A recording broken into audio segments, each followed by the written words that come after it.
And good evening, my friends. Thank you for joining us over here, Folk and Myth, as we plunge yet ahead into more darkness. We like darkness. We like darkness over here. We like darkness. We like vampires. Things that go bump in the night. That is us. We are here tonight with Cynthia, Mary, and Laura Tutu to continue our little story of VtM Montreal 1755, which takes place in the city of Ville-Marie, which is what Montreal was called back in those days, and kind of tells the story a little bit of.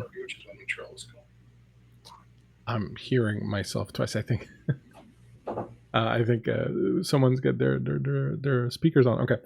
I have no clue what I was saying, but yes, it takes place in Ville-Marie, which was the name of Montreal back in the day, and we're going to see how these things got started. And I'm not saying that all the things are the fault of these two wonderful people here. I would never say anything like that. But sometimes good intentions. Shout out to Varl B. Gem and Raven Sarah, our two mods. Awesome as always. Thank you very much for being here at all times and keeping us honest and keeping us going. Really appreciate you. Shout out also to Tim over at Tabletop Audio for the music that we are going to be using tonight. Great stuff. A lot of free music, good stuff for your games. Check it out. Links will be popping over in chat. Hello, Scottish Jeff. And if you want to get involved, if you want to help out the players, you can purchase night moves for them. 200 bits buys the player of your choice a night move, and you can buy, and that's it. 200 bits buys the player of your choice a night move. We don't have a group one here because there's only 2 players. And those night moves, if they're not used up, get used later games, so they don't go away. All right, with all that said and done, if everyone is ready and good to go, I will suggest that we do just that and get on with our little tale for tonight. No, don't smoke. They say that devotion is a noble thing, that to give oneself wholly to an ideal is the highest calling a soul can answer, and at first, it feels such. To believe in something greater than yourself, to pour every breath, every heartbeat, every step into that shining cause. It gives meaning to the struggle, shape to the chaos. You tell yourself, this is the path, this is the purpose, this is what I was made for. But devotion is a delicate thing, because it begins with love and ends often in obsession. You don't notice the shift when it happens, the moment when sacrifice stops being beautiful and becomes necessary, when the thing you serve no longer lifts you up but drains you dry, when you no longer question the cost because the ideal must be preserved no matter the blood, no matter the bodies, no matter the pieces of yourself you leave behind. That is how the purest dreams turn to ash, not in a single moment, but in slow, quiet surrender. The best intentions become horrors, and those who once sought to heal the world sometimes become the ones who break it. Still, there is a thread, unseen but unbroken, running through all things. Call it fate, call it the will of the stars or the echo of God's long silent, whatever name you give it. It weaves through our choices, binding even our darkest hours into something larger than we can understand. We are not always the authors of our stories. Sometimes we are simply the voices, speaking lines written long before we were born, playing roles that demand more than we ever wanted to give, but still, we play them. Because something in us remembers the light. And even if the path leads through shadow, we walk it. Eyes open, heart burning, as the thread pulls us forward, and the story must be told.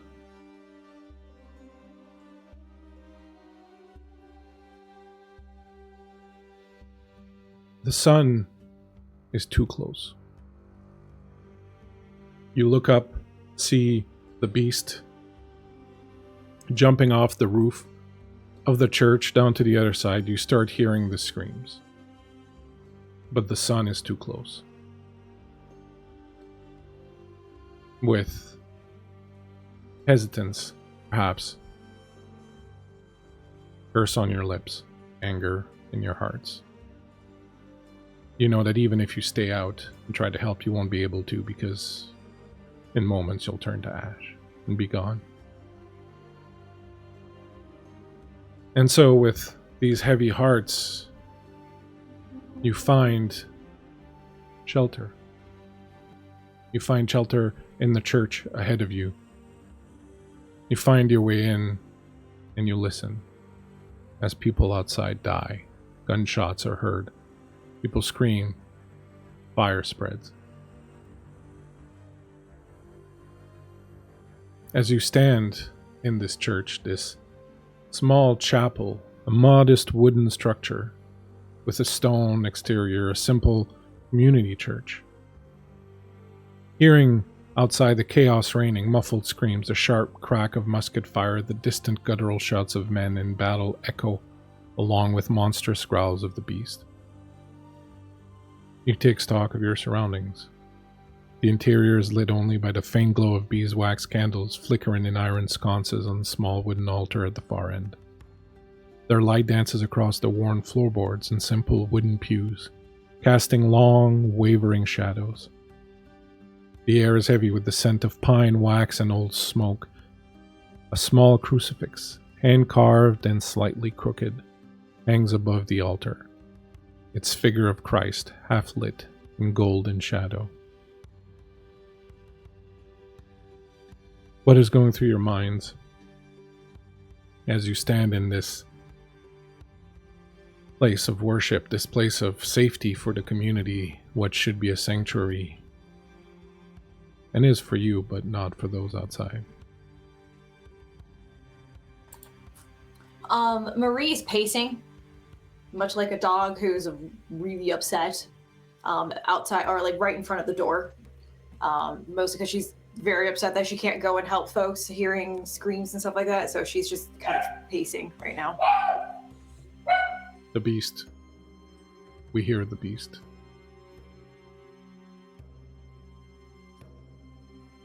And what is Ynes doing? I think Ynes is not pacing, but standing like at the beginning of those first few lines of pews, just leaning her hip on the wooden backing, arms crossed. She's very still in that unnatural way that elder vampires are able to be, except for the toe of her boot, just tap, tap, tap, tap, tap, tap, tap, tap, tap, tap, tap, tap, tap, tap, tap, tap, tap. She doesn't seem super comfortable in this church. She hasn't been comfortable in a church in a very long time.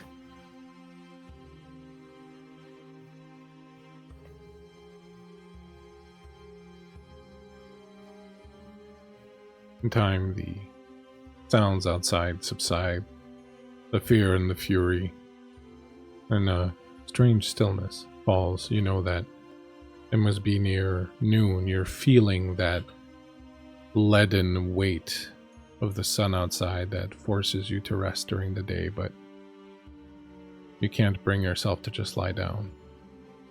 It's quiet now. Whatever happened, happened.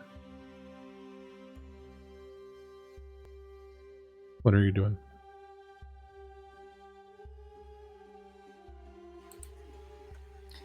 I think Marie is still pacing.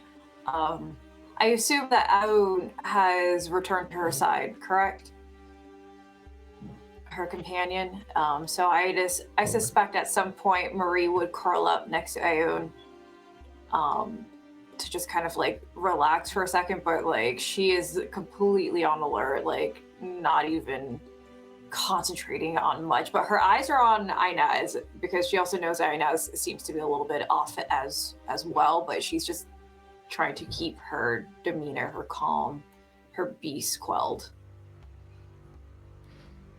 Eventually, as that heaviness, the beckoning of the day sleep tries to pull them both under, I think Ynes sits on the floor, probably opposite of Marie, And she takes her rapier and begins the process of like cleaning the blade, sharpening the blade with a whetstone. It's a very practiced, calming motion.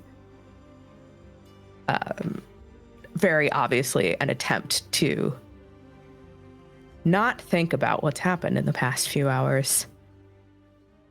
Just jaw tight, eyes a little blank.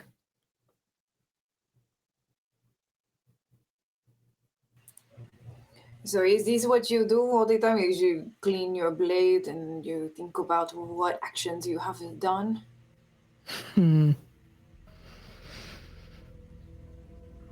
Certainly seems that way.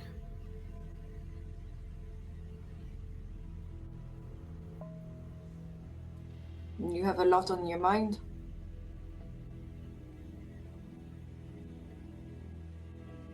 Where do I even start?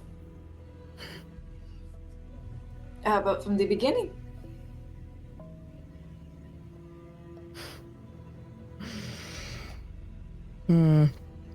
Would you like the birth of the human woman or the birth of the Canaanite? How about you tell me the short version as to how your human life ended?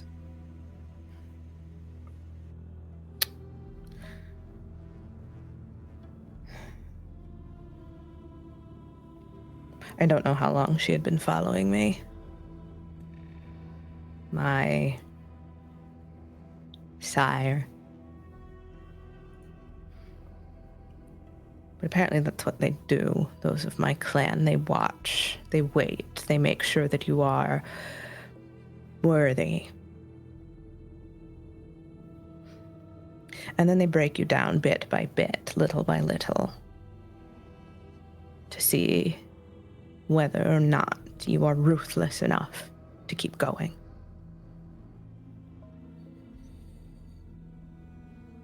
Like Kinia. That was her name. At one point she told me that she had been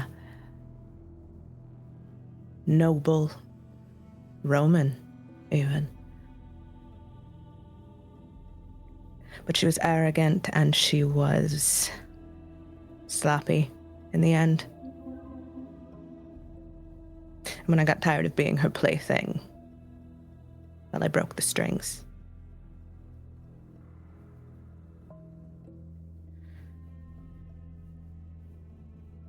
I was even married for a while.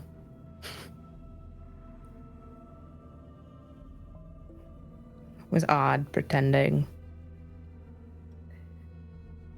But you tell them that your constitution can't handle being out during the day. Tell them that you need dark and you need quiet, and they don't ask too many questions. Did they bring you joy? Who? Your partner, the one that you were married to. Ha! God, no. He was a philandering piece of shit. But he had money, and money meant I could do as I pleased.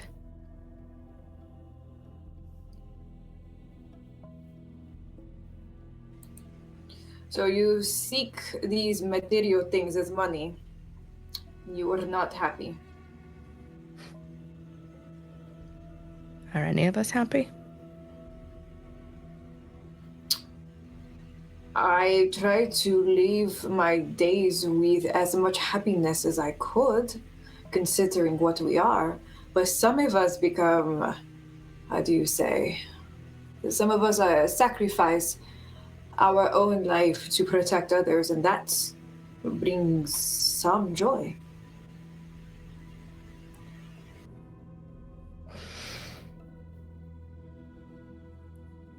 You have far more nobility than I would ever seek to, Senora. Nobility, no. No. I come from somewhere vastly different than what you speak of. I was captured. I was tortured. I watched my people die.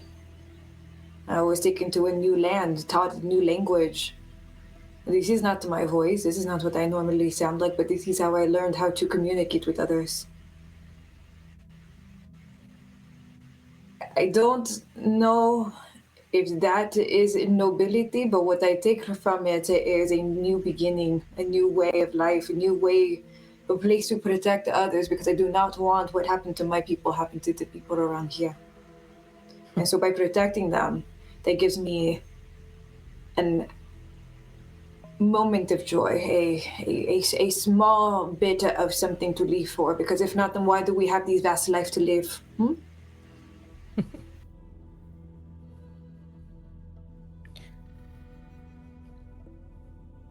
Los conquistadores.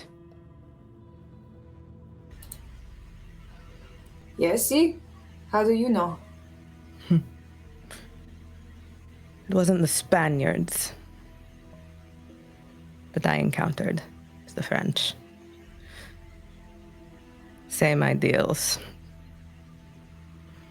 I think that because they have might, that means they can lord over anyone who looks a little different. Those of us who are of different societies, we are automatically savage.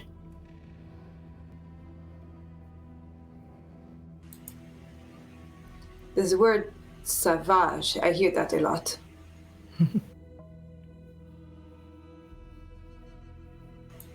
But tell me more. You were hunted by your sire. My sire found me, helped me. But why would your sire destined you? I assume you passed. Mm-hmm. She pulled my life apart, bit by bit, set obstacles in my way. Apparently, that is what the La Sombra do. So she took your joy away. She gave me power in return. Do you like power?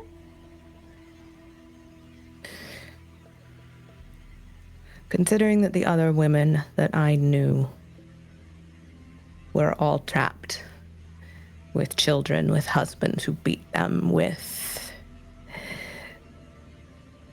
misery. We may be damned. My soul may belong to something else now. But I was never under my husband's thumb. Again, I don't understand why you would be in such a partnership if it doesn't bring you happiness. What brings you happiness, Ynes? Did you just suffer this entire time? I wouldn't call it suffering. Then what? What brings you joy? Is this following, what is it, Santiago? Is that what it is? Is that what gives you the drive to live? If it means I will see him suffer, if it means that I will get to watch him meet his end for what he did to my first coterie, then yes, that brings me joy. So then what's next? Another Santiago? Another of your sire? Another of your husband that you didn't like? Oh, Ynes, you are going down a dark path. We live in the dark. There is no more sunlight for us. There is no more morning lark song. But there's hope. Why rail against it? Because what else is there? To give into this darkness? No. I did not get granted a second life to live in this, oh, woe is me moment. No. I will rise from it. I will show people how to be protected, to take care of themselves. We were not given a second opportunity to just sit here. and kill each other. No, we were meant for more.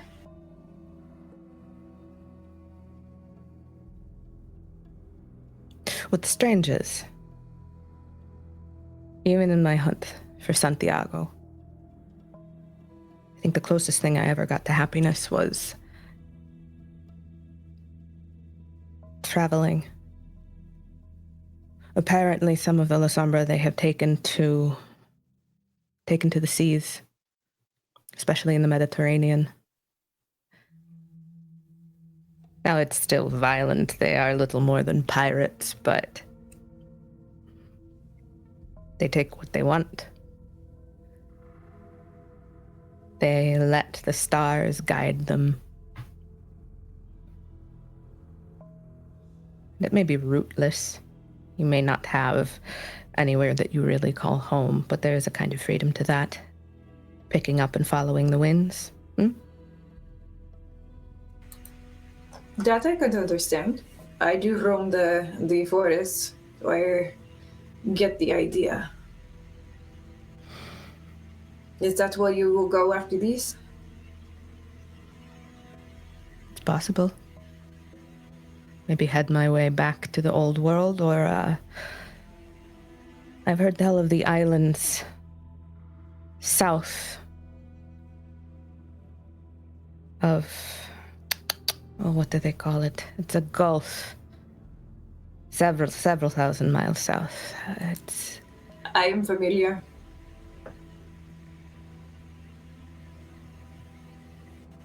I've heard tell of a city called Nassau. Well, if there's anything I can do to help, you let me know.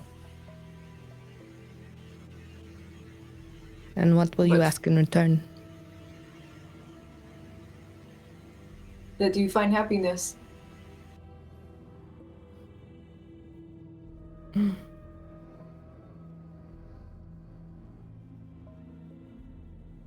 I will try.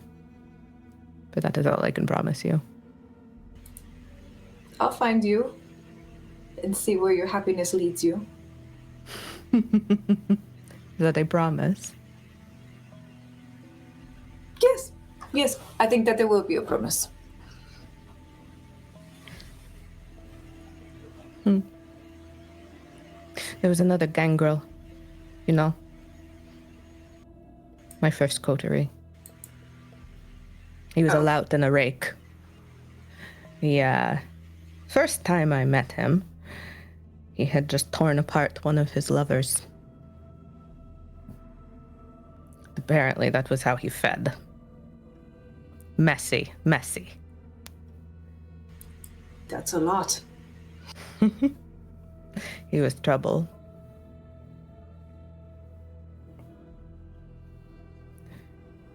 And I know a lot of times the claim is that we do not form community. We only use each other for what we need to survive. But I do miss him. Then you should meet my sire, Bastien. He was a good gangrel. Well, I mean, good is however you make it out to be, but he saved me and taught me how to live like this. We had a bit of a partnership.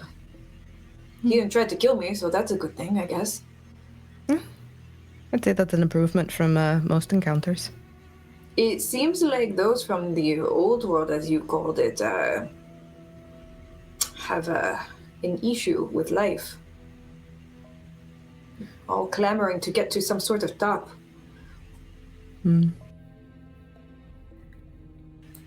It's like they're building some kind of a tower. They want to... What tower? A watchtower to look over everybody? That's what it seems like. They want to survive, as anyone does, but from what I have seen, it can make them desperate, make them cruel. Yes, but anybody who knows anything about wars and battles and fighting is that a tower is always toppled. You would think we would learn that. But I don't know if we can learn after a certain point. Once we become what we are, how do you say? Calcified. I'd say that anybody who puts their mind to it could learn old tricks. You calling yourself an old dog? Hey! I did not say that. But if you want me to be one, I will show you how vicious I could be.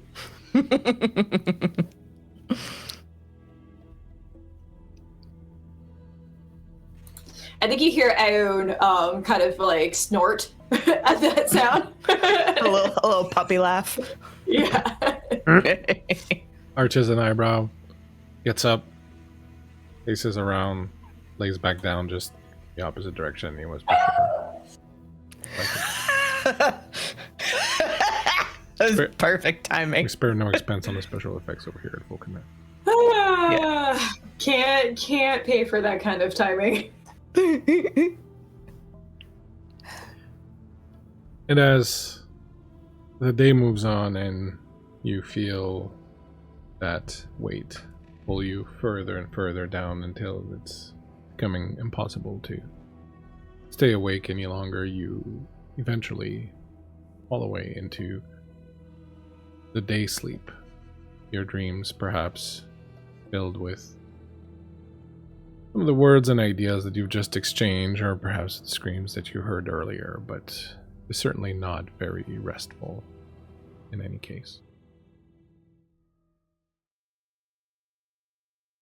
A little later,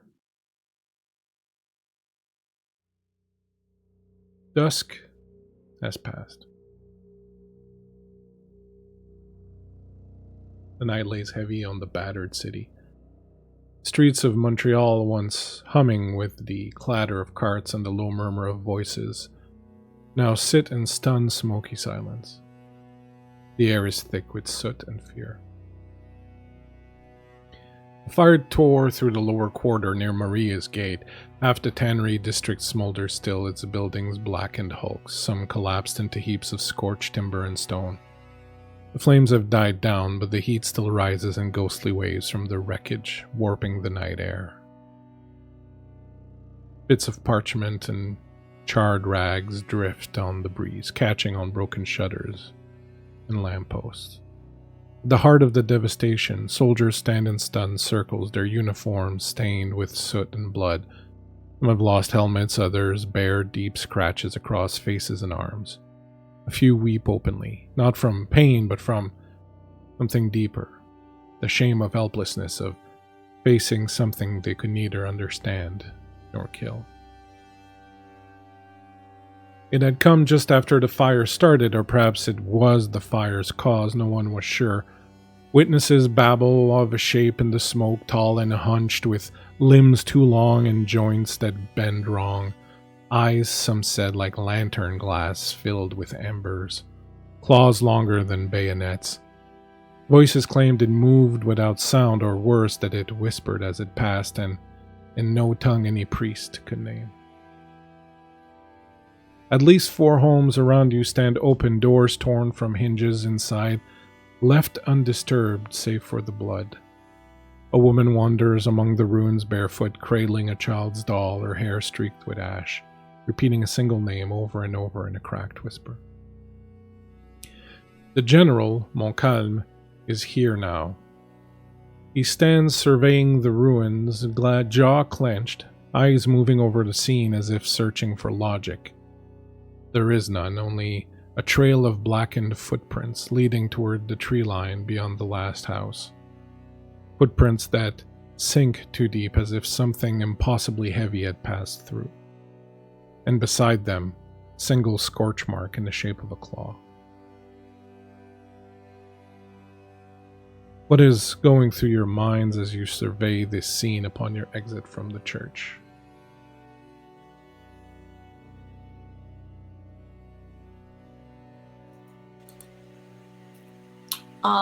Maria's stunned. She was not expecting to see that coming out. And as if she was in her wolf form, you can kind of see like the hairs, a gruff on her neck kind of like stand as she's like really agitated by this view.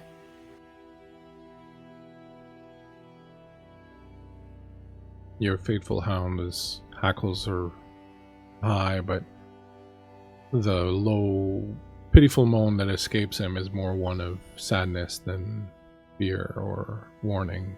He feels your distress and comes up close and rubs up against your leg and stays there.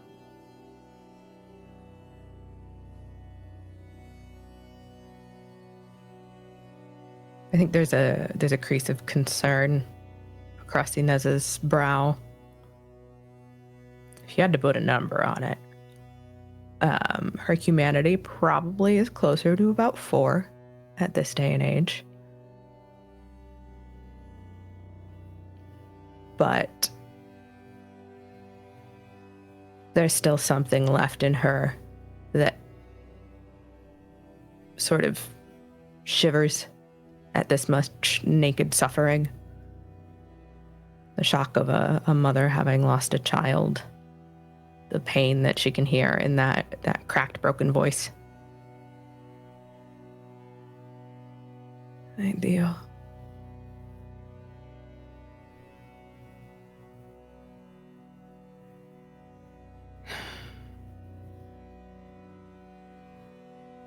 Voice comes behind you. They say the general blames Mama Maniki says her witching ways brought this doom on the town. They are talking about hanging her, or worse. She did not do this. Well, you and I know that, and suspect the general knows also, but the general knows that the people will be looking for something or someone to blame, and, well, the faster he can give them something, the more control he'll maintain. So he's just going to blame an innocent person? No. We will find who did this. I'm afraid it's not so much a who as it is a what. I fear that this creature, this beast, is being driven mad by the presence of the call and its infection. I think that anything we do until we've cleansed that place will be for naught.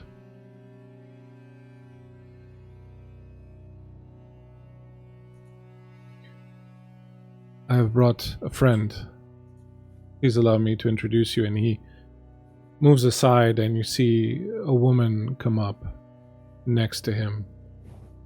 She wears a similar brown coat and cloak. Her face is marked with tattoos. She has dark skin and exotic features. She's clearly not someone who was born here or even in anywhere you can discern quite easily, but he seems very much at ease, and as she approaches, it's very clear that her and Ronaldo are very close. He says, "This is Kalome. She, like me, understands the workings of, well, the more esoteric side of things. We were discussing last night, and we feel that there is perhaps something we could try, something we could do to help cleanse this infection, this rot that is spreading on the mountain. My fear is that it will try to defend itself somehow, perhaps by summoning the beast, and we are no match for such a beast."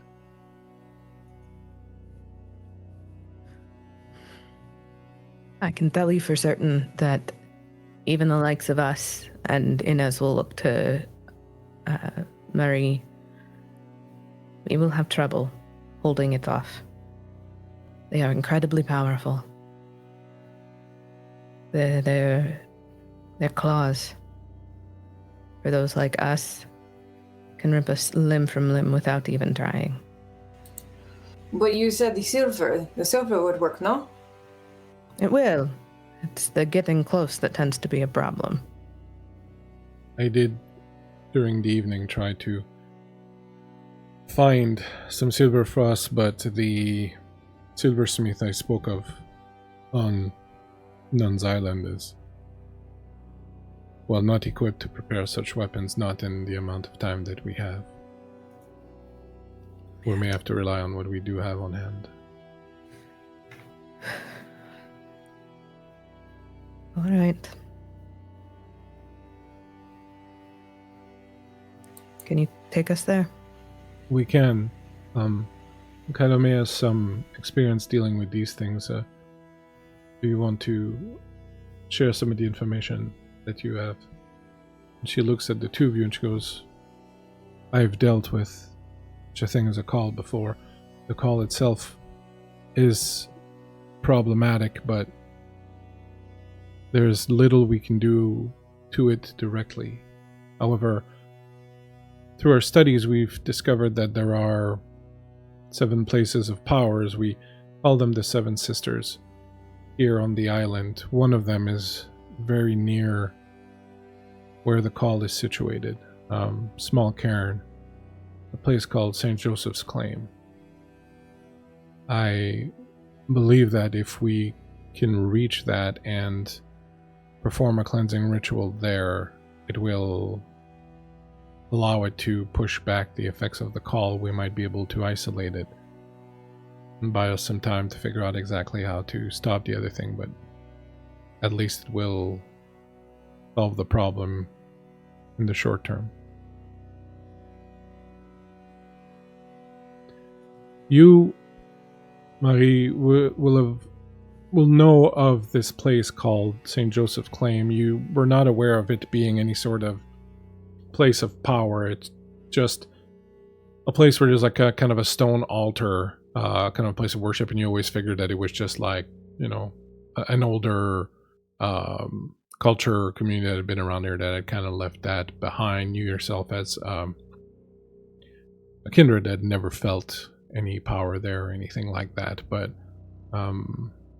you would know where it is, and it's fairly easily accessible. It's on the western side flank of the mountain, maybe like an hour's walk away from here.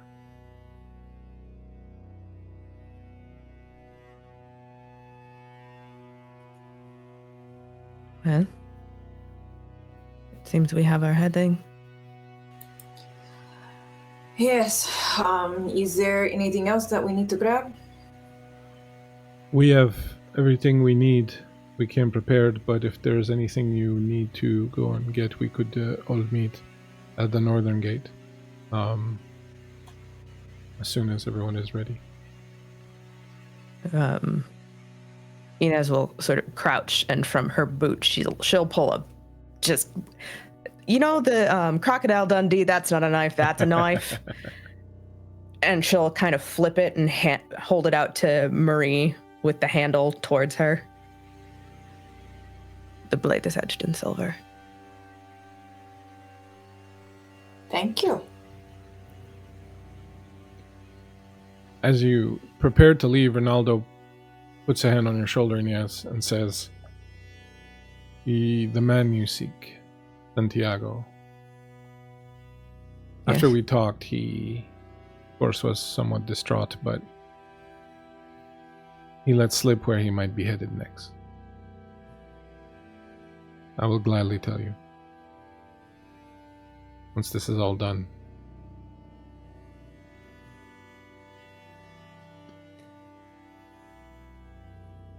Then we had best make sure that you survive. I've read the stars and they've told me that tonight is not my time to die, so we should be quite safe. And Marie, you see Ynes's eyes light with that fire of vengeance. Oh, she's ready. Okay. You take off then, the 4 of you and Marie's hound, avoiding the soldiers and whatnot. The town has been working hard all day to, of course, extinguish the flames and help out the people in need. And the work is ongoing through the night. You notice a few other kindred, Marie, on the way out.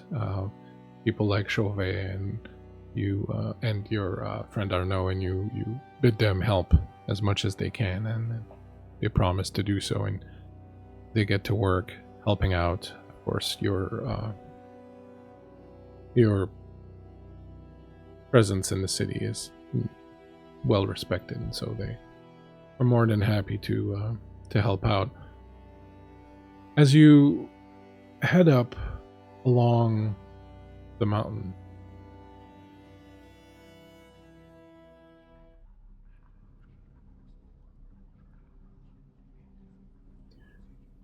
you travel up to the upper slopes of Mount Royal. They're cloaked beneath dense firs in the heavy hush of night.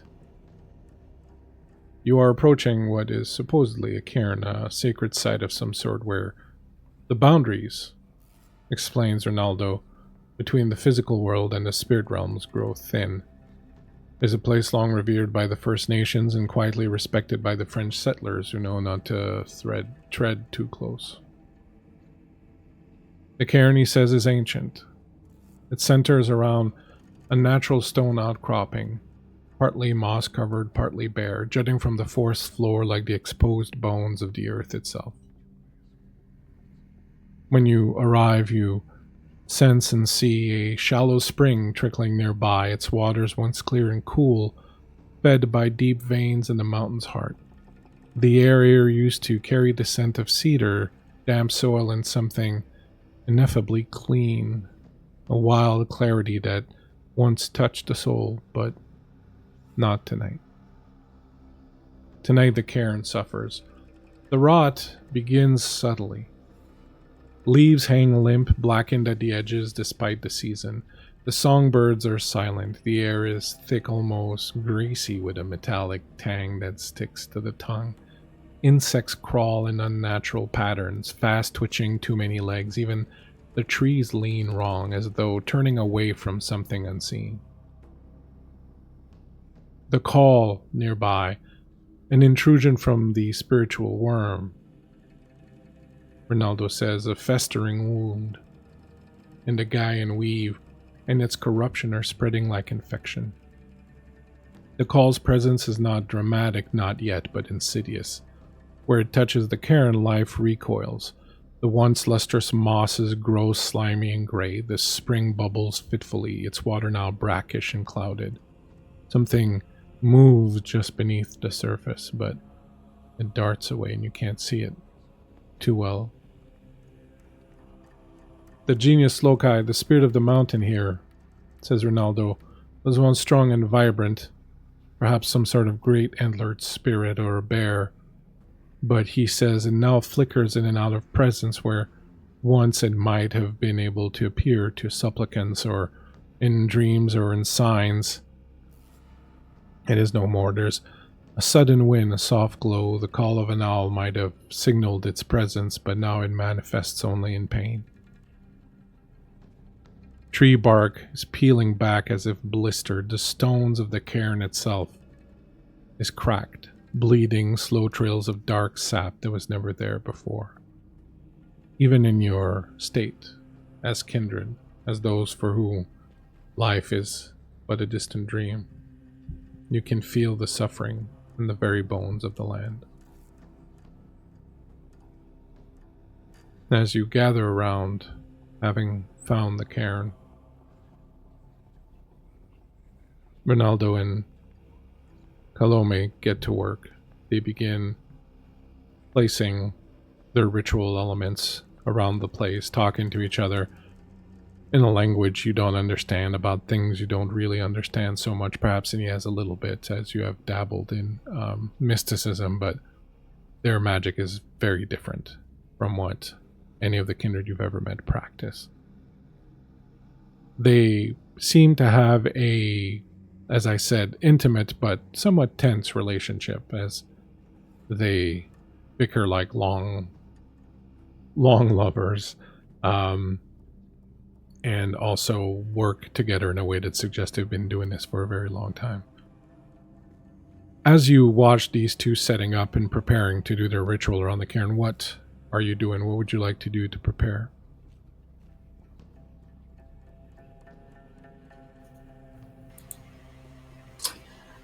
Marie's gonna step back and let them start their ritual. She's gonna actually pull Ynes with her, just in case Ynes got any crazy ideas over there.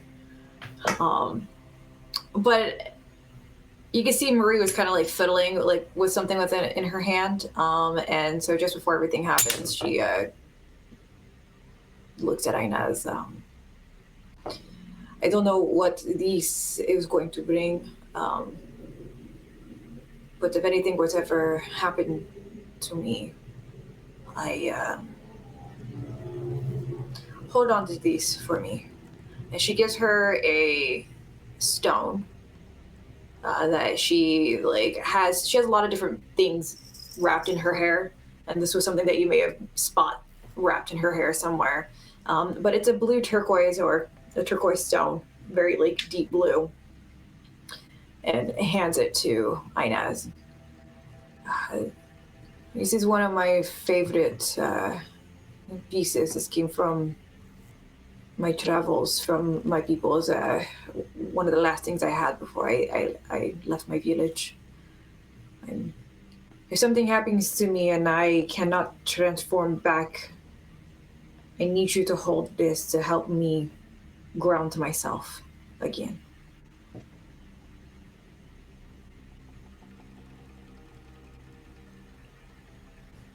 Ynes will take it and sort of turn it over in her hand. All right. I will do this. Okay. Be careful, because it's my favorite. Yeah, Ynes actually tucks it into her bodice, over her heart. Sort of taps it. Gracias. De nada. And then Ynes is she's going to draw her blade and just sort of, keeping watch, start sort of pacing the perimeter to make sure that they're not going to be disturbed, our mages.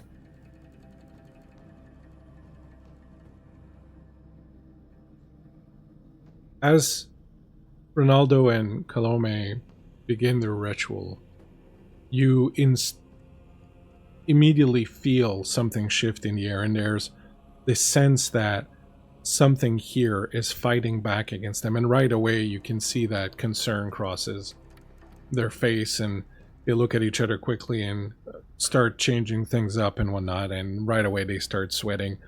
You can tell that something is fighting them, is more powerful than perhaps they expected. But they continue on, they press on. The language they're using, their mannerism, the movements they're making, all of it is so strange to the two of you, but it seems to have a certain effect. You can almost feel the change in the air. You can almost feel the area around starting to heal somewhat. But it is clear that it is very difficult and very demanding, much more than they expected. And an hour or 2 or 3 go by, and they're still deep in trance, working on this. One of the things that you notice is that their bodies start to manifest little wounds. At first, it looks like just little scratches or little blemishes, things like that, but eventually you can detect little open sores and actual tears in the skin, and you can see blood starting to seep through their clothes. When you mention it or maybe move to help them, they signal for you to stand back, and Calome looks at you and goes, "Magic demands a price always. We're okay." And it smells quite... Inez, I think we should walk away from these. Well, actually, now that you're bringing it up, I think it would be a good time for you to make your rouse check, because we didn't do a rouse check when you woke up at the beginning of the night, and I think that would probably be... That'd be helpful. That'd be a moment to do a rouse check. Remind me a again. rousing success. 1d10, and you want to roll 6 or higher. 2. Shit. It's fine. I'm sure it's fine. And Ynes? That is a rousing success. All right, so you do not take an extra hunger. However, Marie, and I would put it on your sheet for you, is at hunger 2 now. Things just got interesting.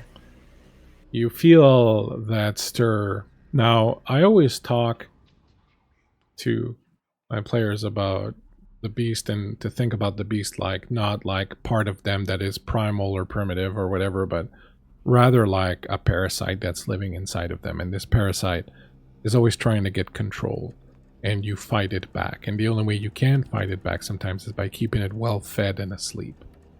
And so you feel this presence inside of you awaken as soon as you smell the blood coming from these two mages. As soon as you see it, you were not really hungry. You didn't realize that you were hungry, but it's not really a question of hunger, because it's not yourself you're feeding. Your body doesn't require sustenance. The beast does, to stay quiet and in its cave. You feel it awaken. You feel it open an eye. You feel it sniff the air. Before you realize that you're doing it, a low guttural growl coming from it has escaped from your throat.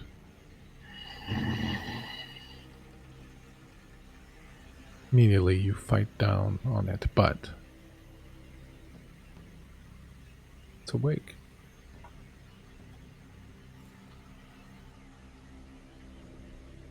Ronaldo arches an eyebrow. Seems a little worried, but since you're not jumping him right now, he figures he's probably okay for a bit. I think Ynes hears that, just very carefully takes Marie by the arm. We can get you a snack later. And as you grab her by the arm and pull back, you hear another low growl. You think it's Marie, and you turn to look to see if Marie is losing it, but it's not. And then you notice that it's your hound. Your hound has climbed up on a half-fallen trunk nearby and is staring out into the darkness. Its hackles are raised. It growls. And then you hear a crack in the forest. Something moving. And suddenly you see something you've never seen before, Marie. Your hound tucks its tail between its legs, whimpers, and scampers off, running towards you. I clutch Owen close to me and rub his side. You can see that Owen is very, very disturbed, very whimpery, very browbeaten. Sensing this, because I think she's pretty good with animals, understands them pretty well, so knowing the tail between the legs kind of knows what that means. So in feral whispers, if at all possible, I'd like to speak to Aoun. It's just a quick command, go hide. You say that to Aoun, and you can see in his eyes right away, the conflict between wanting to stay by your side, wanting to protect you, but also something, a fear that is very overpowering. And you can see him kind of hesitating and kind of looking at you, and then kind of looking in the opposite direction and kind of being frozen in place a little bit. She's going to say it again, go.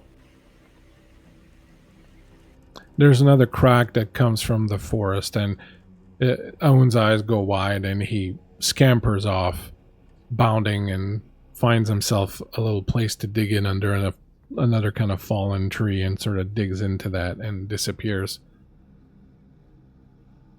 Ronaldo says, Don't let it get too close. There's nothing we could do against it. It'll just rip us apart. All right. Not if I get it first. What would you like to do? You can each take major action here. Do something to prepare. As you sense that something's coming through those trees. Well, I'm going to activate prowess.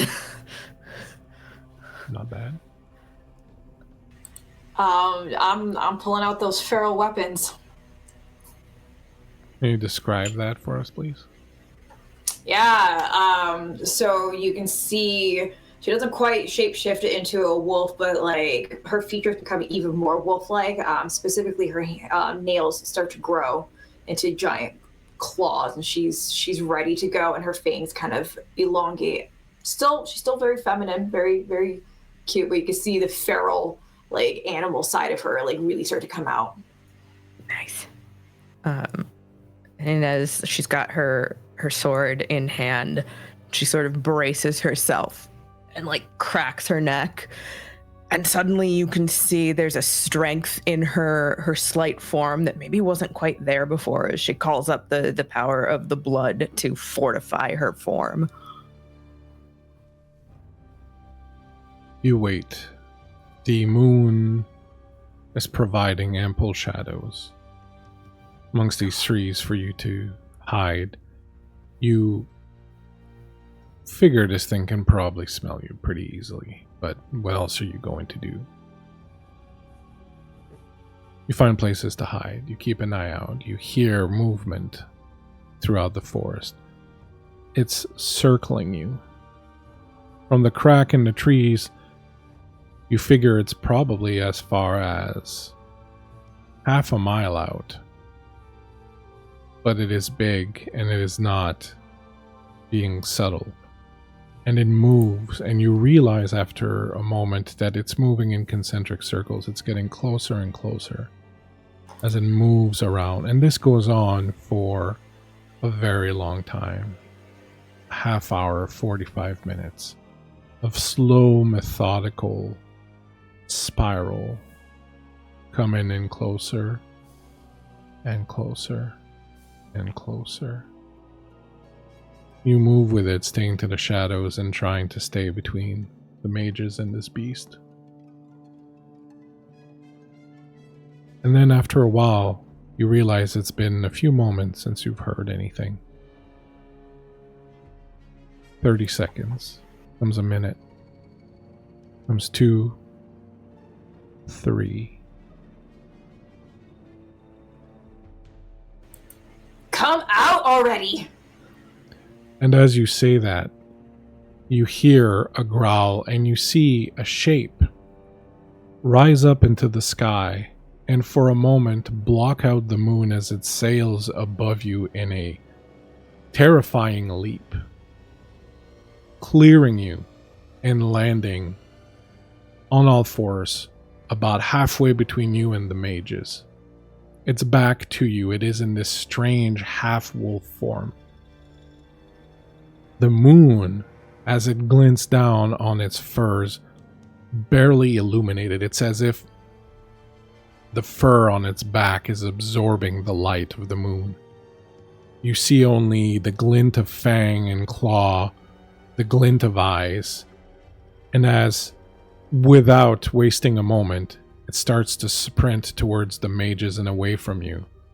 It starts to shift and its limbs elongate and form extra joints and sort of unlimber, and in moments it's on 2 hind legs. What do you do? Like fuck it is. So it's night. We've got a full moon. However, there are plenty of shadows. I would like to shadow step to intercept the wolf. Excellent. As you shadow step forward, does that require you to make any Rosh check or anything? I believe so, yes. Oh, I get hungrier. Oh. As you call upon the abyss to lend you some of its powers, you feel it draw on your innate power. And same thing, you feel your beast as if nudged awake. starts to growl, and now there are 3 beasts in this clearing as you step through one of the shadows. And describe to us what this looks like as Ynes shadow steps.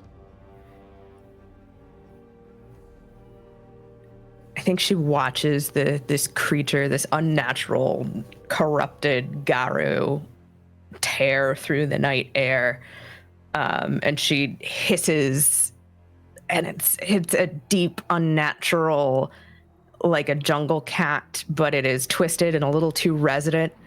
And she steps into one of the shadows as cast by these broken trees, vanishes, and reappears in this thing's path and just cuts with a blade with the silver. And her eyes have gone fully black from the irises to the sclera. There is nothing there. She calls into the abyss.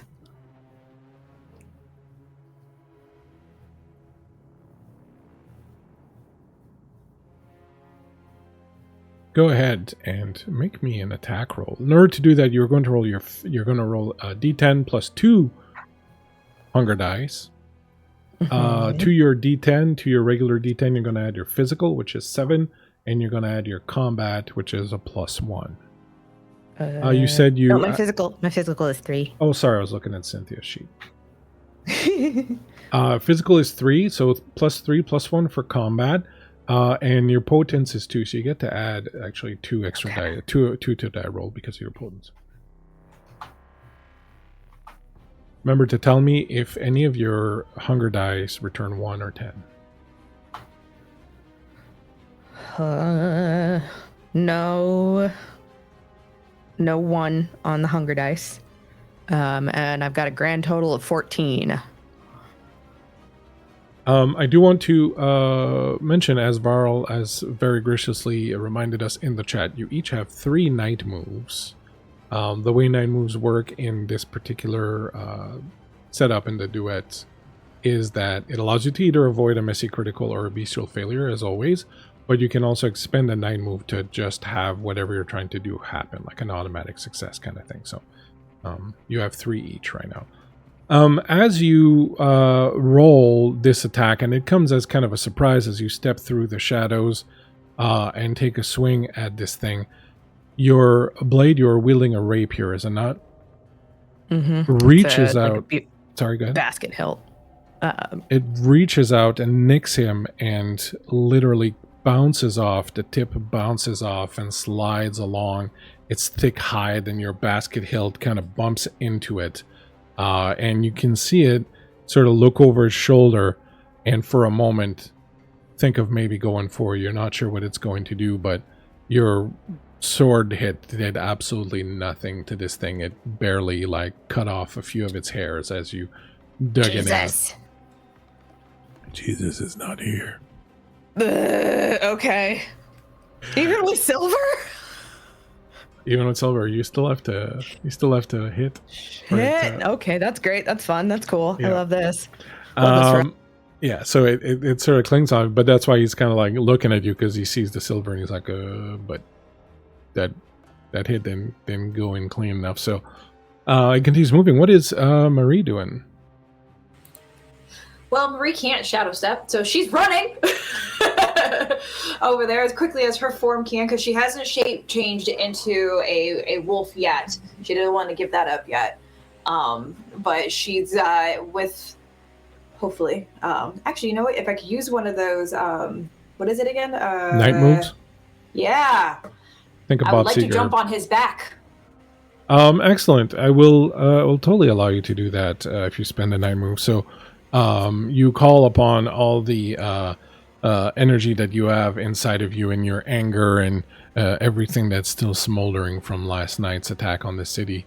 And you jump forward, and in a couple of bounds, as it hesitates a little bit, once Ynes's hit comes in but doesn't wound it, but it hesitates as it sees the silver, you get an opening, and you launch yourself and you land on its back. Now, I will, because you spent the night move, I will allow you to use the night move to have successfully caught up to it and jumped on it. But now you're going to have to make an actual hit to see if you can get past its defenses and its armor. So Unless you want to spend another night move, that's up to you. But otherwise, you will roll 1d10 plus a number of d10s equal to your hunger. And on your regular d10, you're going to add 7 for your physical plus 1 for your combat.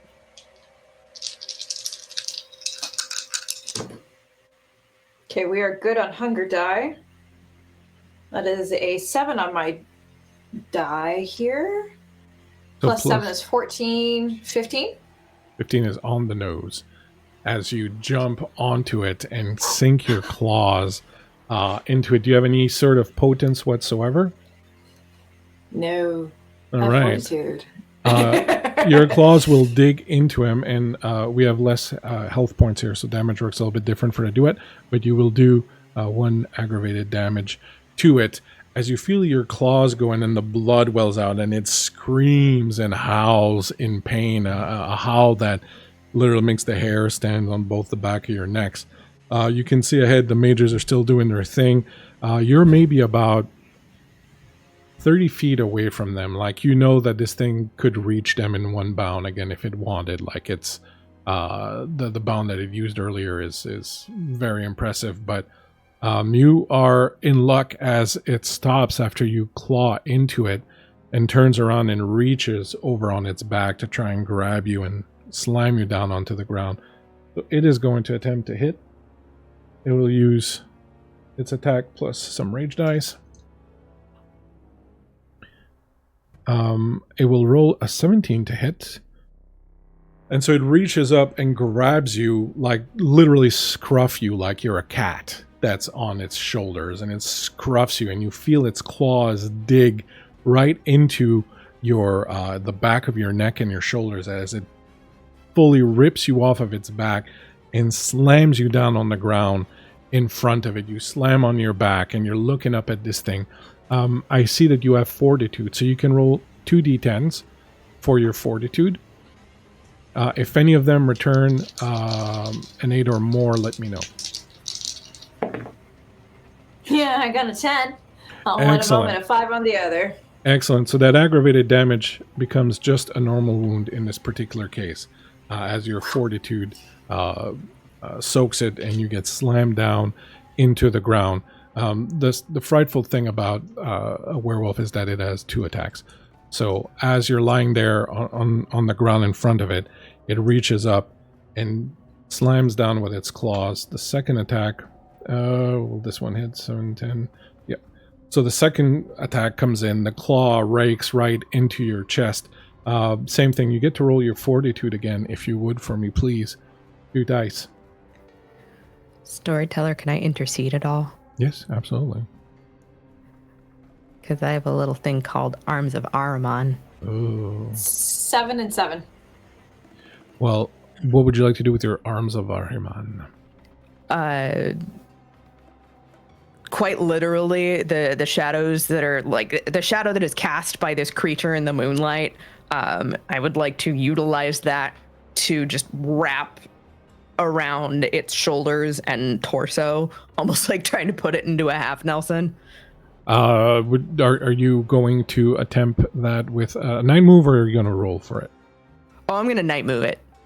All right, excellent. You roll a night move. With the 2 sevens, Cynthia, you're going to take an aggravated damage from the claws, but as soon as he claws you, he goes to grab you and take a hold of you, and you can see that his maw is opening, and he's got every intention of taking a bite out of you. But you see these tendrils of darkness that erupt behind him and start to wrap around him, and you see his eyes go wide like, what the hell is this?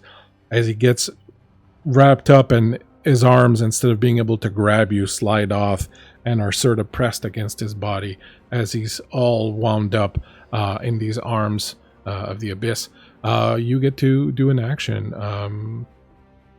Marie, you're looking up, you're on the ground on your back on this thing, and it's in front of you, and it's being held right now by these tentacles of darkness. How close is he to me? He's right on top of you. Awesome. I'm gonna grab the silver sword dagger that I was given, and I'm gonna just drive it straight up into his mouth if she can. Beautiful. Physical, give me a roll with your D10 plus 2 hunger dice, and add your physical and combat to it.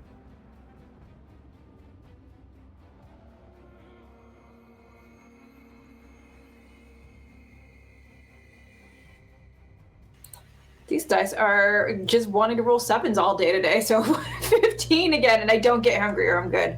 Excellent. Perfect. You stab up right into its jaw, the silver dagger, like just cutting right into it, right into his lower jaw, and you are reminded of this image that you saw a long time ago, a painting about a story from some northern mythology or other about a giant wolf that was supposed to swallow the sun, but someone had jammed a sword through his mouth and sort of kept his mouth shut that way.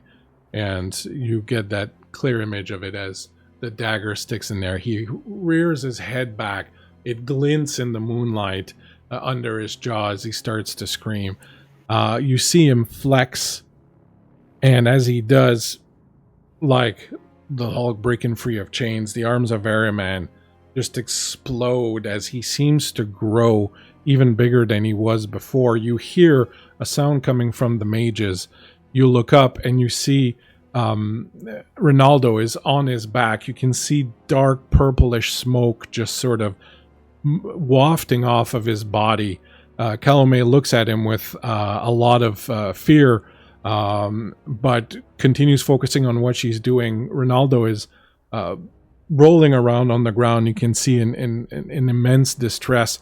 You see on the ground this smoke that rises out of him, falls back down, and starts spreading around the ground around you. And you can see that the same kind of misty, dark purple smoke, fog kind of thing is emanating out of the beast also. And it's emanating out of the ground around you. And you immediately feel that something has kind of awoken and kind of taken conscience of what's going on here, that this thing is happening, this attempt to cleanse the place is happening. You hear Ronaldo's screams, but you don't really have a lot of time as the creature that's in front of you seems empowered by this and keeps growing in front of you.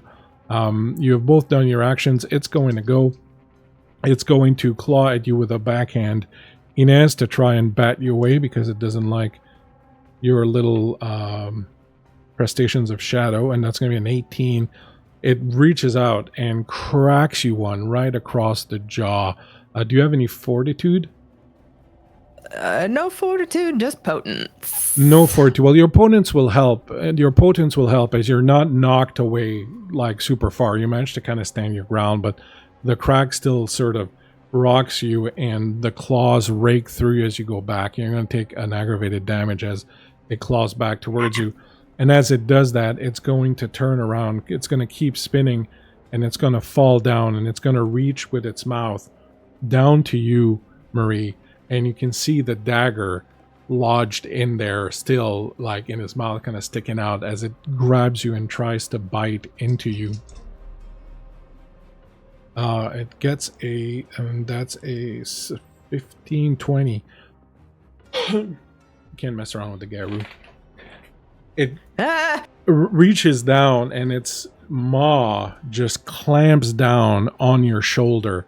You feel the dagger slide into your flesh also as it bites down with the dagger still in its mouth, and it's ripping away at your shoulder. You feel like the shoulder socket kind of moving almost like it's in jello as it's moving its head like a dog with a toy or something, and you're like kind of just being dragged back and forth.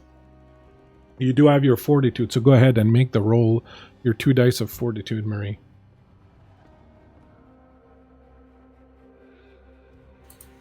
Got a 10 on one of them. Well, that's excellent. That means that one of the 2 wounds is going to become a normal wound, so you're going to take a normal wound and you're going to take an aggravated wound. Now, for the record, at any point in time, you can make a rouse check to try and heal any number of regular wounds that you have. So anytime you want to do that, you can just say so and you can do that. And yeah, so it's kind of got you, and you're kind of like a chew toy as it's moving its head back and forth and sort of, you know, like a rag doll, just sort of moving you around. The 2 of you can go now. What would you like to do? Am I still in his mouth? It's still clamped down on you. Great, amazing. I'm holding my action. Ynes, go for it. And the backhand hits so hard that Inez's jaw is fully dislocated. So she's going to snap it back into place. And then I would like to use a night move to get this thing like in the hamstring with the silver sword. Perfect, no problem. You spend your night move and you ditch forward with the sword and hit it right in the back of the leg.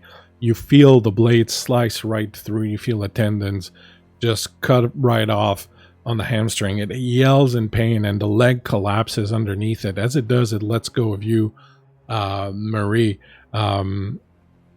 You're still kind of dangling from its lower jaw. And basically what I want to say is, I know you kind of had an idea. So if you want to remain still kind of in his jaw, you can. Otherwise, he's going to kind of drop you because you would have acted at the same time as Ynes. So you can tell me. Oh, no, I would have. Yeah. No, I did not know how to get out of that situation. So that's why I needed Ynes to go first. Okay, excellent. So as it howls in pain and its leg collapses underneath it, and even with one knee on the ground, it still towers above the two of you. It's just immense. Its mouth opens and you roll out, and the action of that, of your body kind of rolling out and jostling the blade, the dagger falls down on the ground right in front of it beneath its leg, and you hit the ground and you roll a little bit. What would you like to do, Marie? Can I grab that dagger as I roll out? Yeah, absolutely. You are perfectly capable of doing that. Cool. I'm still pretty close to him though, too, right? Yeah, absolutely. I'm going to go for the other leg. I'm going to go for the Achilles tendon because I feel like that's pretty long on a werewolf right now. Mm-hmm. Do you do an attack or do you want to spend a night move? Oh, I'm spending a night move. This guy's got to go down. You spend your night move, and as you're rolling away, you reach out, you lash out with your hand right behind its other leg, and you pull with the knife, and same thing. It yells, it howls this tremendous howl of pain as the other leg collapses and it falls down on its knees between the two of you. Still, like I said, towering above you.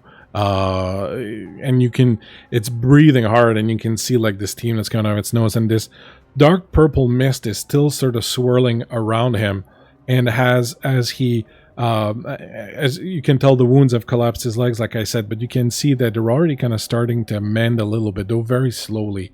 You hear Kalome scream, and she has moved and is reaching over to Ronaldo, and she's trying to help him out, and Ronaldo looks like he's on fire, basically like in flames. He's writhing around and shrouded in this sort of dark purple mist. And as you see all of that, the creature now with its two actions is going to reach out and grab you, Marie, and it's going to wrap its arms around you and pull you up close to it. That's going to be a 15. That's going to hit. It doesn't do damage as it reaches out and just really kind of envelops you with its arms and pulls you right up to it. And as it does, you feel intense pain as bone shards start to protrude from its chest and arms, busting out through its furs, and he impales you on it as he holds you up against him and just squeezes you in against him. You can go ahead and give me your fortitude roll again.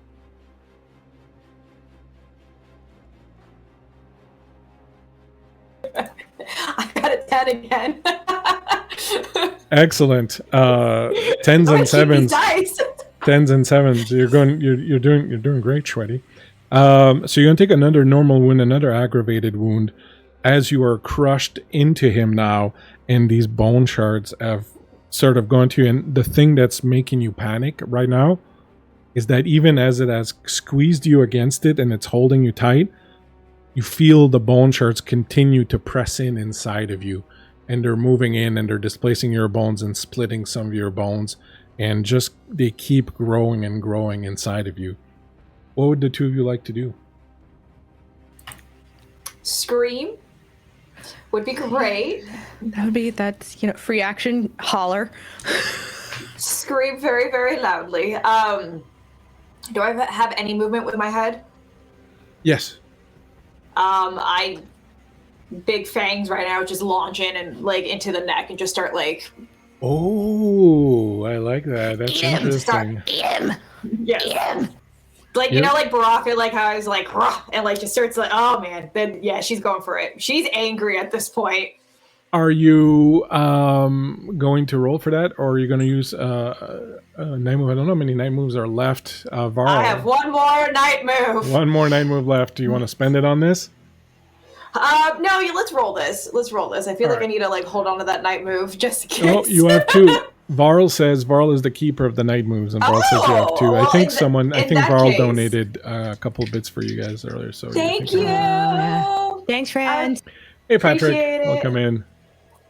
Go ahead. Then let's use one of those night moves.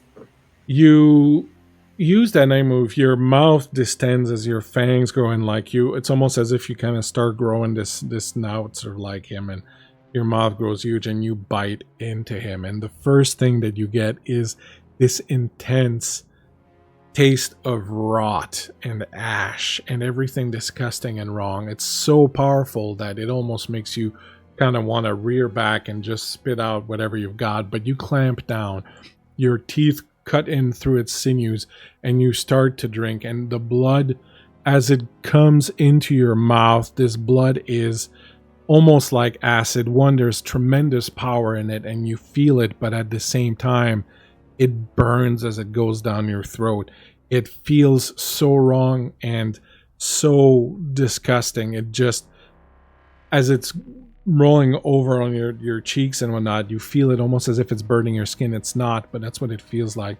You instantly regret doing this, but it does seem to have an effect as it roars and it lets you go and tries to push you away from it, tries to beat you and kind of hammer you and try to pull you away, but you're impaled on these bone protrusions of it.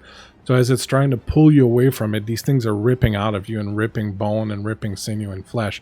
But I will let Ynes take her action before we see what kind of damage you take. I did silver to the kidneys, and I will use a night move for that shit. Kidney shot. Kidney shot. Right into the kidneys. The blade plunges right in there, slices right through. You can immediately see the reaction as he kind of tries to twist and push himself away from you. This black ichorish blood sort of spills out the back of this wound as you continue to push in, and he tries to stand up, and as he does, he's still trying to get Marie away from him, and he's going to just forcefully try to rip you off of his bone shards.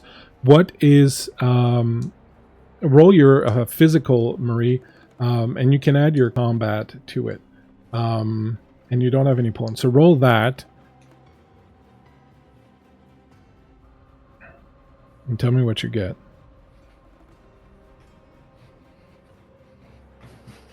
I'm telling you, this one dice loves me. I have 110 over here, but I have a 3 on the other die. All right, well, that's pretty good. So your 10 beats out one of his successes. He starts to rip you out, and you manage to kind of like move away. Now, my question is, do you want to keep your fangs in him or not? Cynthia, the player, would say no, but I feel like Marie would not give up her fight. So, fangs still in. Let's go. Your fangs remain locked in on him as he rips you away from him, and he's kind of trying to push you away from him.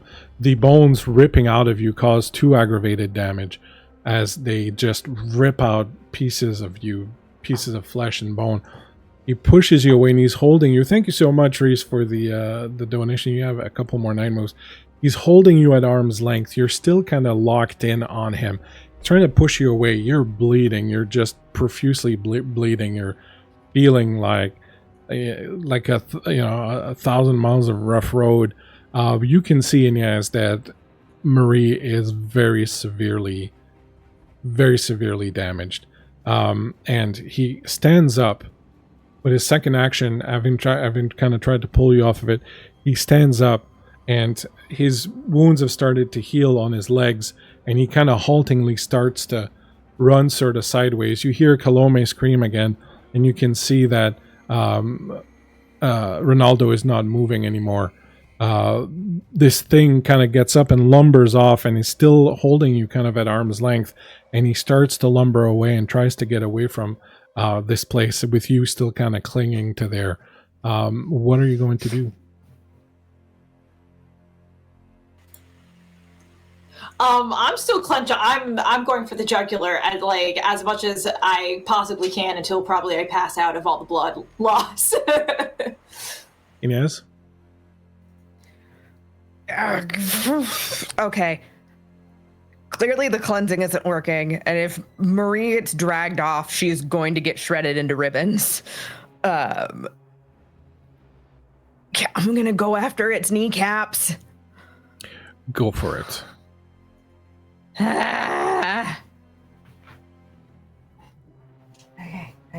Okay.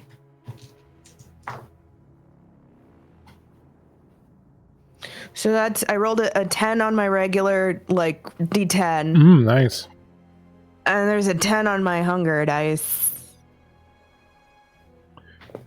Right. We love this business. That is a messy critical. I love me a messy critical. You know what? Fuck it. Let's go.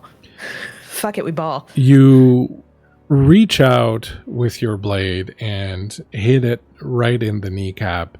You feel your blade dig right in the back of that. You see the kneecap pop as you're kind of jamming it in there and kind of, moving it back and forth. The problem with that particular situation in your messy critical is that he stumbles forward and rips the blade out of your hand as he stumbles away, and your blade is stuck right into his knee. And he kind of stumbles off away, and your blade is torn away from you. And as he stumbles down, you can see like the desperation in his eyes. And he reaches up like this under where Marie's jaw is. And Marie, you feel his claws from his fingers and thumb just dig into your jaw and go right where the jaw connects, and he just yanks down, pulling the lower half of your face right off. The rip totally sends you into torpor. You black out. You are like a ragdoll as he grabs you and just flings you over his shoulder. He's still holding your jaw in his hand, and he drops it on the ground, and he turns around and he looks at you, Ynes, as he tries to pull the sword out from his knee. What are you going to do, Ynes? I'm going to... This is weird. Can I use Arms of Ahriman again? Sure. I would like to pull Marie's torpid body, like, away from the wolf. Perfect. Totally fine. And is there a way I could split, like, if they're close enough, I would like one shadow arm to just drag Marie away and the other to, pull at the sword? Absolutely, no problem. You reach out with your Arms of Ahriman. A couple of them wrap around Marie and start pulling the body, her nerd form away from her. Oh, really nice. Pulling her away. And the other one reaches and grabs the blade, and as it does, he howls in pain again and falters down, and you see him shrink a little bit. But then he looks over his shoulder at you and then turns into a large wolf form and starts to lop off into the dark. You have another problem, because as you pull Marie's form away and it passes by you, you smell all this incredibly wonderful kindred, elder kindred vitae. And at your, what do you have now? 2 or 3 hunger? 3. As you pull her close and see all that blood and all that incredibly potent, rich elder vampire vitae. Oh no. Yeah, your I have made an error. Your beast demands immediate action. You're going to make me a roll. You're going to roll a d10. You're going to add a number equal to the amount of willpower you have to it. Am I allowed to use a night move on this? Well, here's the thing. You can use a night move if you want. If you fail this roll, you can spend a willpower to ignore the effects for the scene. So that might be a cheaper way to kind of get out of it for a little bit.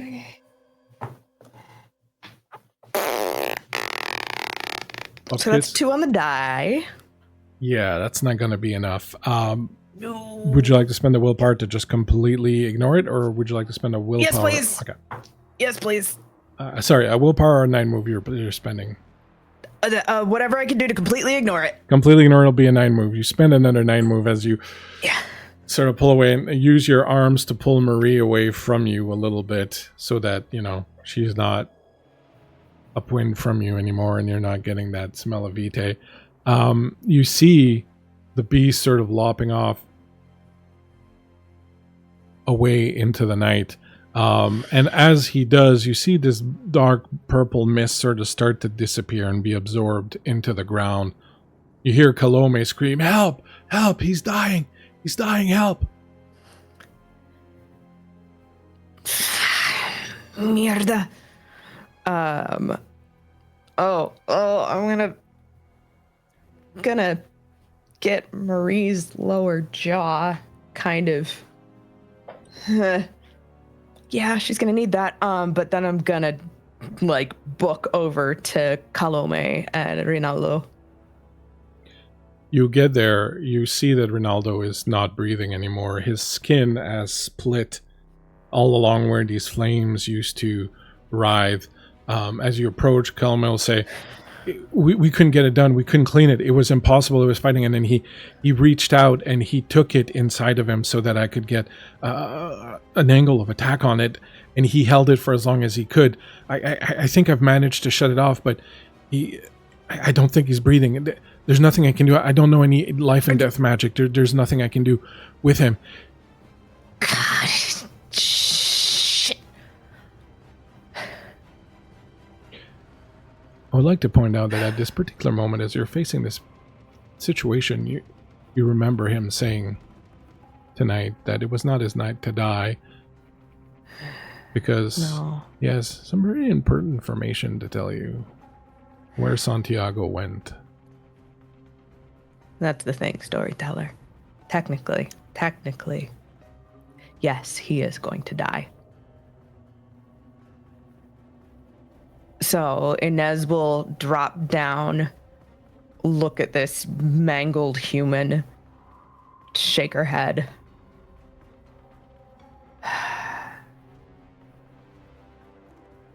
I am only doing this to make sure you survive, boy. She's gonna take his wrist and start to drink.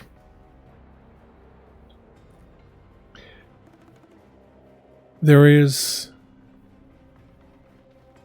not a lot left in him, but you take what's left. It'll be enough to slake one hunger, I'll say. Mm-hmm.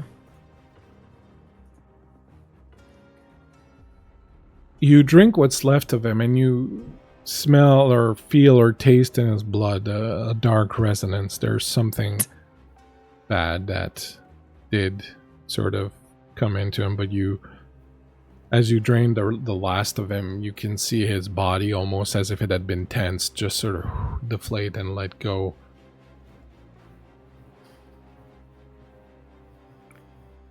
What do you do? He is completely drawn now. You feel the last minute little spark of life just hanging on. I'll swallow that last bit of tainted blood, lift my own wrist, make it with a fang, and press it over his mouth. And as you do that, Kalome reaches out and grabs her and goes, "No, you can't do this. You can't do this. You wouldn't want this." Do you want him to die or not? I don't want him to live like this. Not like you. Then you will be lost without him. You understand that? There's something in your voice and your eyes that scares her, and she backs off a little bit. This is monstrous. You're unnatural. Can't do this to him. I am a K-Knight girl. I have lived more lifetimes than you will ever. Stay out of my way. And I will begin the embrace. You feed him your blood.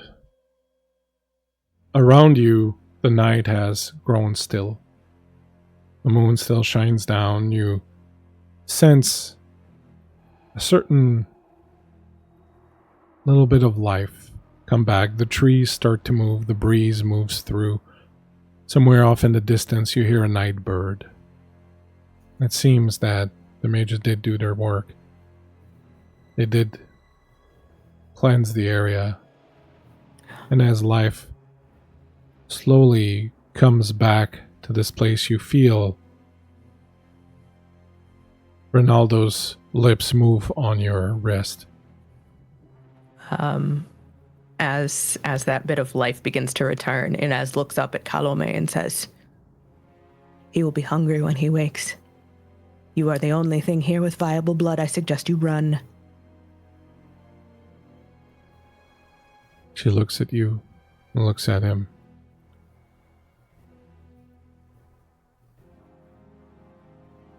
The story doesn't end here. She turns and she runs. You see near you Marie's inert form, her lower jaw completely ripped off from her face, blood just pooling freely. Beneath you, Ronaldo is now drinking voraciously from you, holding onto your hand, literally like a drowning man reaching for a breath of air. If I have to, I will use prowess to, grab his hair and pull. You pull him away from you. His eyes have that distinct dark cast that the La Sombra get. And he looks up and he says, "I've seen the abyss. It's so beautiful."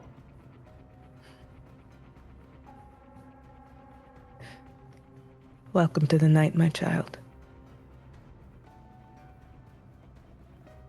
He looks at you, and then to Marie. "Where's Kalome?" I thought it best that she not be your first feed.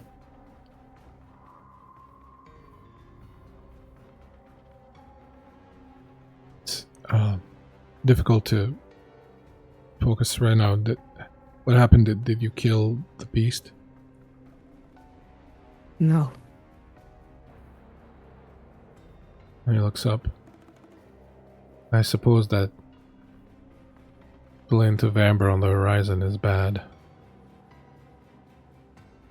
Decidedly. But you will need to feed. We need to make sure that it is not overly violent. You need to help Marie also. City needs her. I know.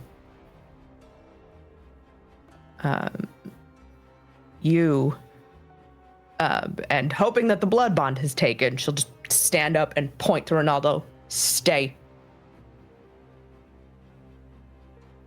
He does. And she's going to pick up Marie, full on fireman carry her. Follow. Now. He gets up, follows. Where are we going? Shelter. Food. We need both. I know a place. I know a place not too far from here. A mausoleum of sorts. An ancient burial site. They say a saint is buried there. Quickly, As he guides you through, Marie, all has been darkness for the past little while. There was this intense, overwhelming pain. And then, nothing. The most insufferable part was that you were aware that there was nothing. It wasn't just sleep, a peaceful slumber. you were aware of nothingness. And it scared the hell out of you.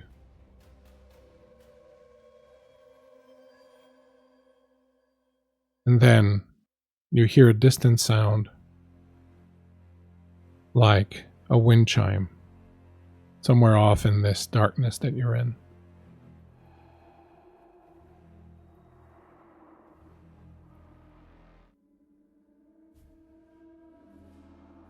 Well, hello.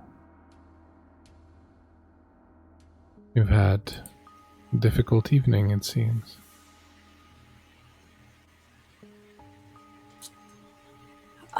Marie speaks in her native tongue. Who are you? I forget sometimes. Been called a few different things. I believe the people here called me... Andre.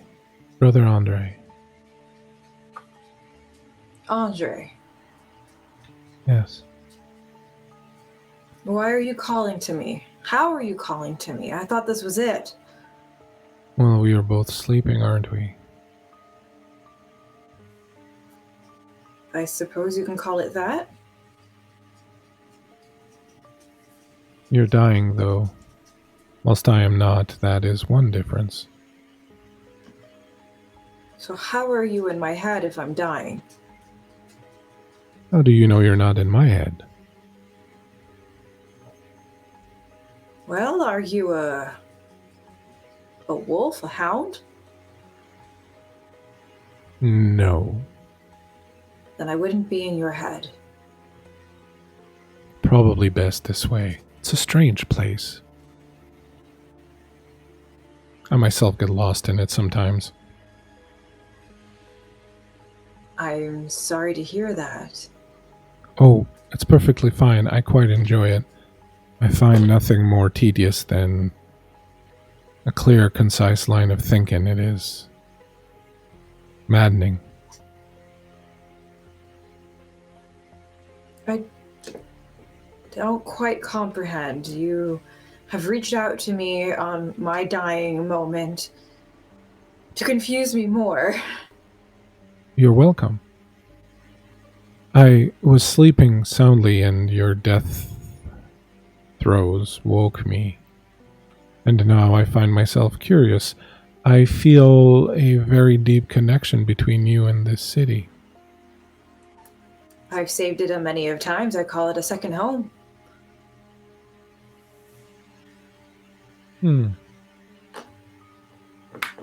Well then,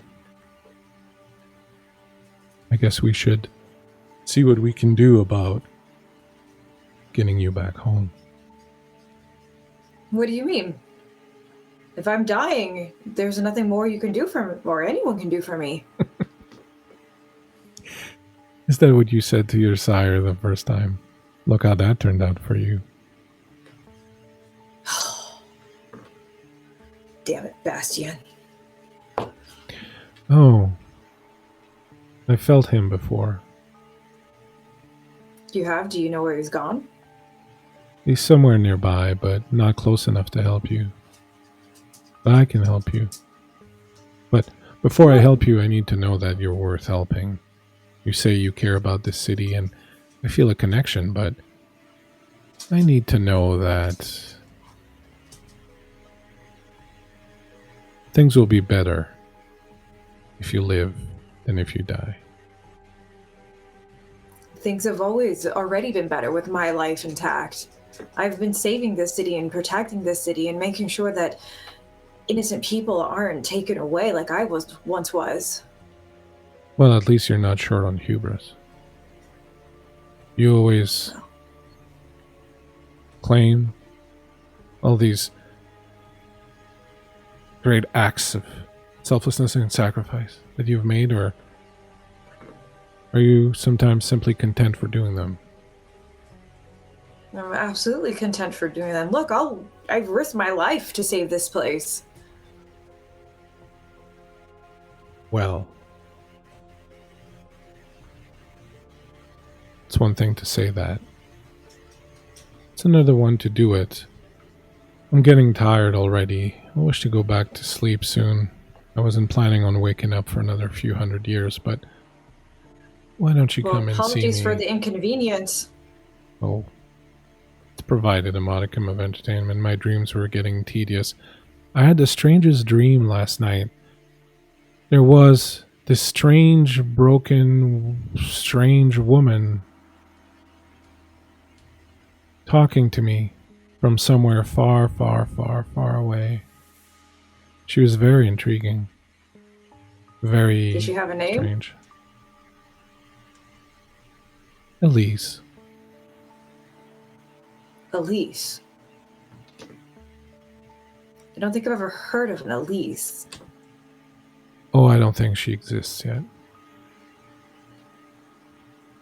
Then how do you know her? Because I'm insane?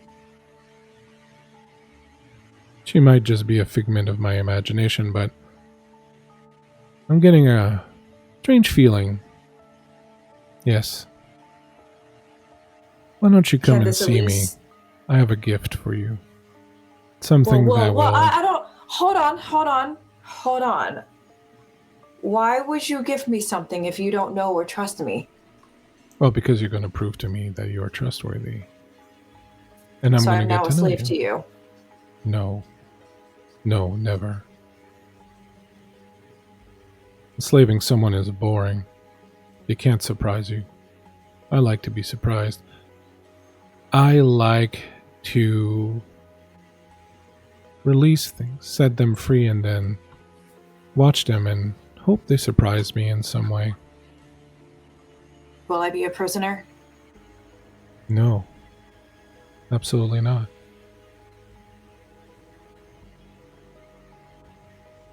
Well, not of mine in any case. I can't see your future.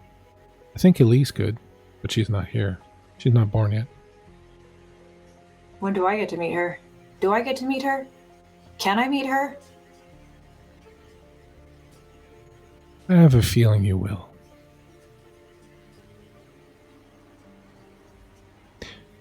What's your favorite color? Blue. Perfect.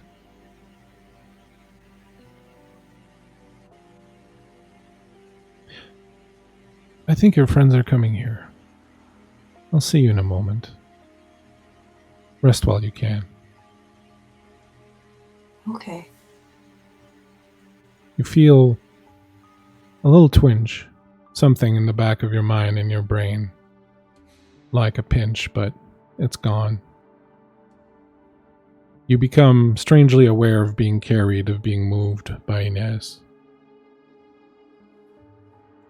And as you sink back into this darkness, this emptiness that you were in, you hear his voice again in your head. Yes. Let's see if we can be surprised. And on that note, my friends, we will end tonight's session of 1755.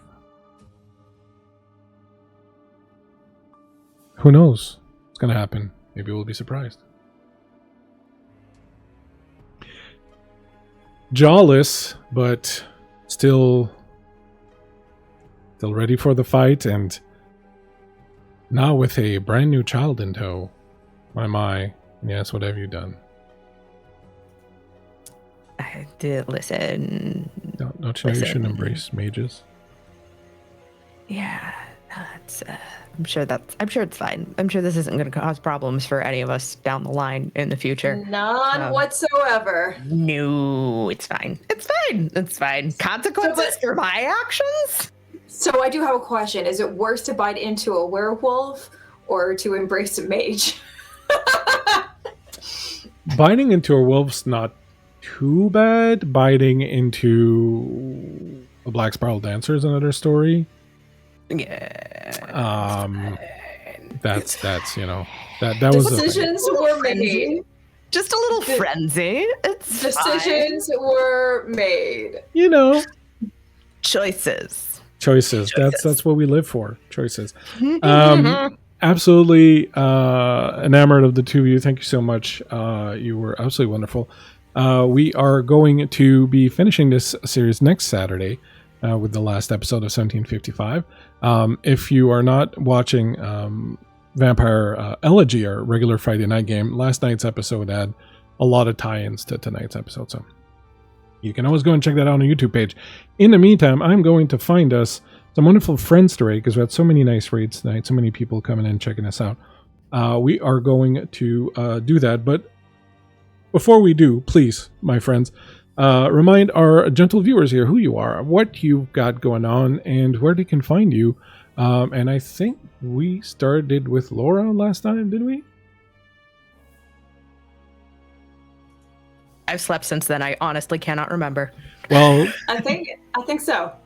Well, then we will start with Cynthia tonight. Pick up your jaw from off the floor, Cynthia, and tell us what's good. Hey everyone, I'm Cynthia Marie. You may have known me from a little vampire show called LA by Night or New York by Night, or a bunch of other guest star cameo moments in TTRPG space. Outside of that, I'm not really doing a whole lot right now except for getting my master's degree. So the next event that I do have coming up is Darkness Emergent. I'll be running a TTRPG game, Vampire the Masquerade, of course. So otherwise, if you want to come visit me in Atlanta and come LARP with me, that would be awesome and great. Otherwise, I have a couple of other things coming up in the horizon of October. So just look out on my socials to find out when that is. Cynthia__Marie on Instagram and everywhere else. Cyndancer, CYNDANCER. Mwah! It was an honor to play with y'all. Wonderful, and I think you have a clean garage too now. Yes, I do. And the ever amazing and wonderful Laura Tutu. Hi, hello, good time zone folks. You can call me Laura or Tutu or Laura Tutu. You can see the nonsense that I get up to and check where I'm going to be next if you check out my website, lauratutu.com. Obviously, I will be here next week for the conclusion of 1755 VtM Montreal. On Fridays, you can usually find me over at Crit Hit Chronicles for Shadows Over Baldur's Gate, our spiritual sequel to the hit Larian Studios video game, Baldur's Gate 3. On Wednesdays, you can find me hanging out over at Rebels Without a Castle for the Stone Lord's Folly, our homebrew D&D world run by my dear friend, Zach Savage Lore. I will be bouncing about for the month of October because I do believe we've got Month of Darkness coming up, so keep your eyes peeled for that. Other than that, I should be at PAX U, so come say hi. I promise I don't bite too hard. And only with permission. Thank you so much, both of you. Absolutely amazing. Over here on Folk&Myth, bunch of stuff coming up, as always. Monday night, Vaesen, the Devil Has Four Daughters. That's part 3 of 4, my little Vaesen game that's going on there. New England Gothic Vaesen, which is a lot of fun. On Wednesday, Miko is beginning a new Daggerheart miniseries, so that'll be on Wednesdays at 8 p.m. over here. Yes, Darling Creepshow's daughters and the Devil's daughter, because, Darling Creepshow was going to have babies, it would be with the devil. And next Thursday, we're going to be, Laura and I, over on Magi RPG for the finale of Matt Stormcrow's Mage game. And we made decisions there too last week. We're going to be paying for them this week. Shit. We took the drugs. Forgot. Yeah, I forgot about that. Yeah, we took the drugs. We took the drugs and we went somewhere weird. More mages. And the drugs are working. More weird mage action there. And of course, Friday night, Vampire the Masquerade Elegy, our main story, continues on 9 p.m. every Friday night. And we'll be back here for the finale next Saturday. We are going to raid our good friend, Littlebones309. Thank you so much for hanging out with us. Thank you to Varl. Thank you to Raven Sarah, our amazing mods. Couldn't do it without the two of you. Absolutely wonderful. Thanks to everyone who came in, who shouted out, who donated some bits, who hung out. We absolutely adore all of you. Thank you so much for being here. We will catch you next time in the night somewhere. Don't get bitten. Or get bitten if you want to. Who knows?